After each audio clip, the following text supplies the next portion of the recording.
En la movida política de las redes sociales y del periodismo digital. Acompáñame a averiguar en qué anda el imperialismo 2.0 a un clic.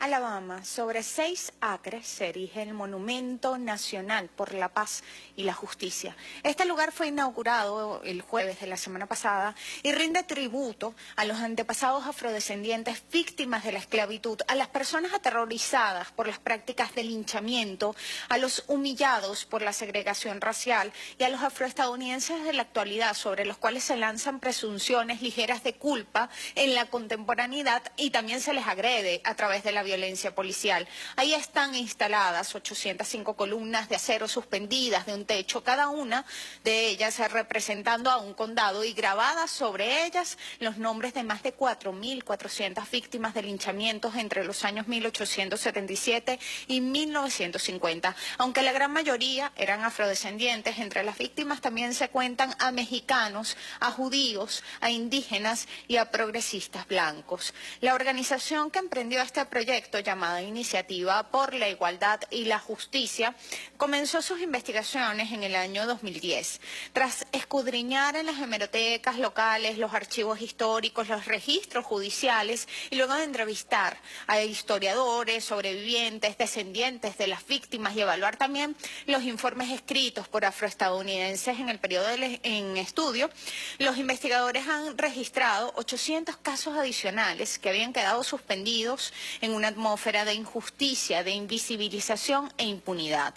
En el informe Linchamientos en Estados Unidos, confrontando el legado del terror racial, se explican detalles de esta reivindicación histórica a las víctimas de los crímenes de odio en el país del norte.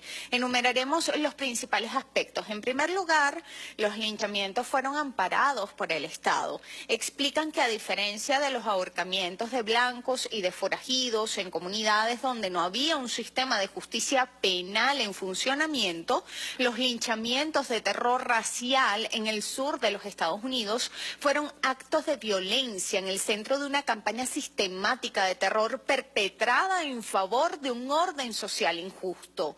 La investigación confirma que muchas de las víctimas del linchamiento terrorista fueron asesinadas sin ser acusadas de ningún delito, y algunos de ellos por cometer transgresiones sociales menores o por exigir un trato justo e incluso por exigir derechos elementales. La era del linchamiento no solo implicó el asesinato de personas, sino que marginó por motivos raciales a millones. Se calculan que más de 6 millones de afroestadounidenses migraron del sur de los Estados Unidos, lo que implicó una reforma demográfica de ese país que persiste en la actualidad y que se supone que va a ser permanente. También fueron marginados del sistema político, económico y social de ese país. El linchamiento y el terrorismo racial dejó profundas heridas psicológicas y traumas en los sobrevivientes, los testigos, los familiares y en toda la comunidad afroestadounidense. La huella es profunda incluso entre los victimarios, porque en muchas de esas comunidades en las cuales se registró un índice elevado de linchamiento se mantienen, se defienden y se erigen monumentos a la guerra civil, a la Confederación, y rinden tributo a los supremacistas blancos que se constituyeron en arquitectos de la subordinación racial y de la discriminación. Hablamos de una nación cuya historia está profundamente determinada y moldeada por la esclavitud de millones de sus compatriotas. Tras la abolición de la esclavitud, se impuso lo que se llama el terror racial, la subordinación y la sustitución del sistema aparentemente prohibido, que era el de la esclavitud, por el encarcelamiento injusto de millones de personas de color que fueron sometidas a trabajos forzados. En la actualidad, estas expresiones quedan manifiestas en el encarcelamiento en masa, el castigo penal excesivo y la condena y el abuso policial a las minorías raciales. Existe también una correlación entre la desaparición del linchamiento como un fenómeno en ese país y la instauración de la pena de muerte impuesta tras un juicio acelerado. Ira Katznelson es un profesor en Ciencias Políticas e Historia de la Universidad de Columbia, y él apela a las investigaciones de James Whitman para demostrar que Adolf Hitler había extraído del modelo estadounidense los parámetros parámetros fundamentales de la discriminación y la segregación racial. Apenas 8 días después de que la Ley de Ciudadanía del Reich, la Ley de Protección de la Sangre Alemana y el Honor Alemán y la Ley de las Banderas del Reich fueran proclamadas formalmente por Adolf Hitler, 45 abogados nazis zarparon a Nueva York bajo los auspicios de la Asociación de Juristas Nacionalsocialistas de Alemania. Este viaje fue una recompensa para los abogados que habían codificado la filosofía legal basada en la raza del Reich. El objetivo anunciado de la visita era obtener una visión especial del funcionamiento de la vida legal y económica estadounidense a través del estudio y las conferencias, y el líder del grupo era Ludwig Fischer, que como gobernador del distrito de Varsovia, media década después, presidiría la brutal Orden del Gueto. Heinrich Krieger, quien es, según los analistas, la figura más importante en la asimilación nazi de la ley racial estadounidense, disfrutó de un año académico en la Facultad de Derecho de la Universidad de Arkansas. Esto ocurrió entre los años 1933 y 1934. Él fue un acucioso lector de los regímenes raciales en el mundo. Tras concluir su estadía en Estados Unidos, escribió varios artículos sobre lo que él consideraba las admirables leyes estadounidenses en contra de los nativos americanos. El 5 de junio de 1934 se reunieron los principales abogados del nazifascismo para intercambiar ideas sobre cómo debía operar un régimen fundamentado en la superioridad de razas.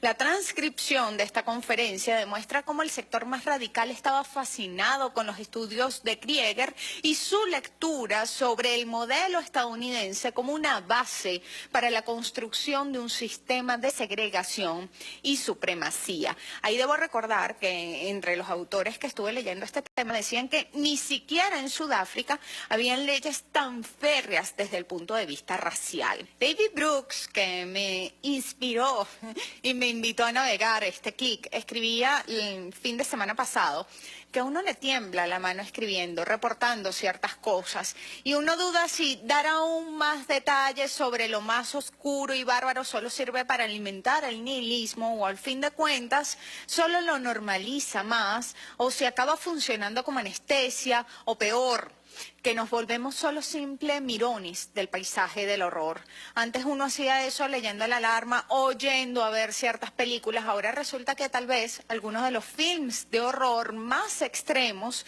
son documentales. Hispanic unemployment. Any Hispanics in the room? Hispanic? Nah, not so many. That's okay. Mientras el presidente Trump pronunciaba esas palabras, la caravana anual de inmigrantes centroamericanos se acercaba a la frontera de los Estados Unidos. Ellos partieron el día 25 de marzo desde la ciudad de Tapachula, en la frontera de México con Guatemala. Y durante 5 años consecutivos, además, esta iniciativa de una ONG que se llama Pueblos Sin Fronteras se ha movilizado desde distintos países centroamericanos para solicitar refugio en los Estados Unidos. Sin embargo, este año ha cobrado especial notoriedad en primer lugar por la retórica xenófoba del presidente de los Estados Unidos, ¿verdad? Y la solicitud también que ellos hicieron de respeto a los ejecutivos que reposan en la Ciudad de México y de Washington para que su condición de refugiado sea respetada. El día 28 de abril llegó el último grupo de esta caravana. Las autoridades estadounidenses limitaron el acceso alegando que no tienen espacio suficiente y más de 1.000 migrantes quedaron en la frontera. Hasta el momento, solo unos pocos han logrado que sus casos sean aprobados para entrar en los Estados Unidos. Pero la situación de tensión coincide también con un informe de la Corporación de Noticias AP que asegura que las autoridades federales perdieron el rastro de 1.475 niños migrantes que fueron domiciliados en casas de patrocinadores adultos en distintas comunidades de todo el país. Según una investigación del año 2016 de esta misma agencia de noticias, más de 2 docenas de menores fueron enviados a casas en las que fueron agredidos sexualmente, mal alimentados u obligados a trabajar por poco o nulo salario. Luego de críticas severas pues las autoridades se habían comprometido a solventar las ineficacias que se traducían además en tragedias, en traumas permanentes para la vida de estos niños. Durante una audiencia de seguimiento que fue realizada el jueves pasado, los senadores reconocieron que las agencias no han realizado las reformas necesarias para garantizar el cuidado y la protección de los niños migrantes. Son los peores tutores del mundo, ni siquiera saben dónde están, dijo la senadora demócrata Heidi Heitkamp. Estamos fallando, no creo que haya una duda al respecto, y me molesta mucho que le fallemos a los niños, concluyó. Hace un año apenas nuestra nación era azotada por los crímenes de odio. Se registraron numerosos casos de personas quemadas vivas en las calles por razones políticas y también de clase. También vimos en las guarimbas la capitalización política de las necesidades de los niños en situación de pobreza, que además ha sido profundizada por una brutal guerra económica y un cerco financiero y comercial contra el país para ser utilizados como soldados por parte de un movimiento paramilitar liderado por la oposición venezolana. El fascismo convocaba al linchamiento y se alimentaba de la sangre. En la actualidad reeditan y modernizan los sitios web e iniciativas para perseguir a chavistas. Los voceros del odio campan a sus anchas y cada muerte es una herida profunda y cada gota de sangre era pueblo. Para sanar es imprescindible la justicia. Mientras ellos reinciden en el odio y la violencia, nosotros reincidimos en el amor y la esperanza.